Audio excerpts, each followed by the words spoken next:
Hello friends, welcome to the exam toppers. स्वागत है आप सभी का हमारे यूट्यूब चैनल में।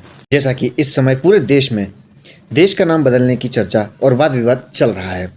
सुप्रीम कोर्ट में इंडिया की जगह भारत या हिंदुस्तान शब्द लिखने के लिए एक याचिका भी दाखिल की गई है, जिसे सुप्रीम कोर्ट ने हाल ही में निरस्त कर दिया गया है। तो आइए इस बारे में हम पूरे मामले को पूरी तह तक जानते हैं। भारत का नाम बदलने की याचिका सुप्रीम कोर्ट में क्यों और किसने डाली है।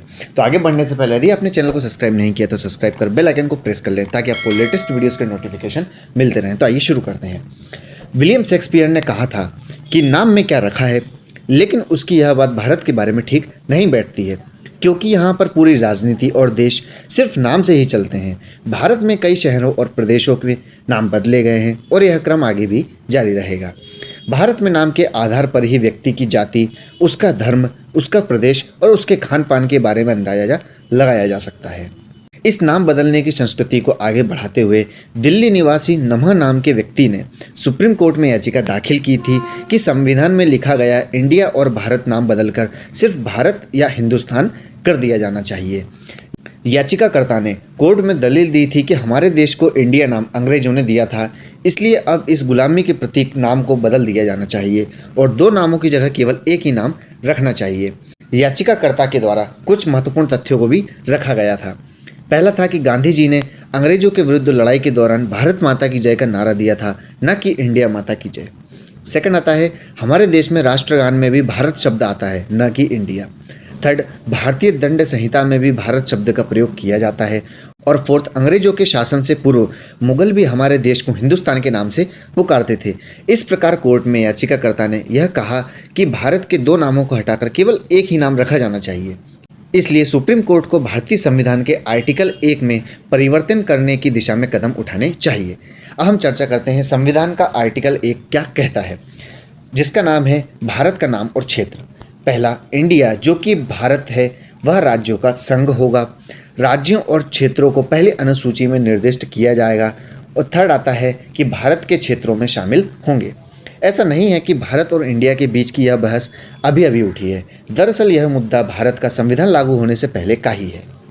भारत का संविधान लागू होने से पहले जब संविधान सभा में संविधान की अच्छाई और बुराई पर बहस हो रही थी, तब भी कुछ लोगों के इसके दो नामों का विरोध किया गया था। इस बहस की शुरुआत संविधान सभा के सदस्य एच.वी. कामत के द्वारा शुरू की गई थी। उन्होंने बाबा साहब द्वारा तैयार किए गए ड्राफ्ट का विरोध किया और कहा कि देश का सिर्फ एक प्राइमरी नाम होना चाहिए, या तो इसे इंडिया कहा जाना चाहिए या फिर हिंद या हिंदुस्तान।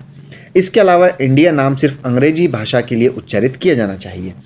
इसके साथ ही भारत को M.A. अयंगर, K.V. राव, कमलपति त्रिपाठी और हरगोविंद पंत जैसे लोगों ने भी समर्थन दिया था। लेकिन जब संविधान सभा में इस पर वोटिंग हुई तो केवल भारत नाम रखने का यह संशोधन प्रस्ताव गिर गया और देश का नाम इंडिया दैट इज भारत रखा गया। लेकिन इस मुद्दे पर बहस हमेशा जारी रही और वर्ष 2014 में जब योगी आदित्यनाथ संसद सदस्य थे तो उन्होंने इस मुद्दे पर एक प्राइवेट मेंबर बिल संसद में रखा था, जिसमें इंडिया शब्द की जगह हिंदुस्तान शब्द का प्रयोग करने की बात कही गई थी और देश का प्राइमरी नाम भारत रखने के प्रस्ताव रखा गया था। अब हम चर्चा करते हैं सुप्रीम कोर्ट का इस बारे में क्या मत है। सुप्रीम कोर्ट की 3 जजों की पीठ ने यह नाम बदलने की याचिका खारिज कर दी है और कहा कि जब देश का नाम पहले ही भारत है तो फिर इस प्रकार की याचिका का क्या मतलब है। हालांकि कोर्ट ने संबंधित मंत्रालय को इस बारे में गौर करने के लिए भी कहा है। अब इस मामले पर केंद्र के रुख का इंतजार करना होगा कि केंद्र इस बारे में क्या कदम उठाता है। तो यह थी पूरी चर्चा इंडिया बनाम भारत का जो मुद्दा चल रहा है उसके बारे में। अगर आपको यह वीडियो पसंद आया है तो वीडियो को लाइक कर शेयर करना न भूलें। Thanks for watching. जय हिंद।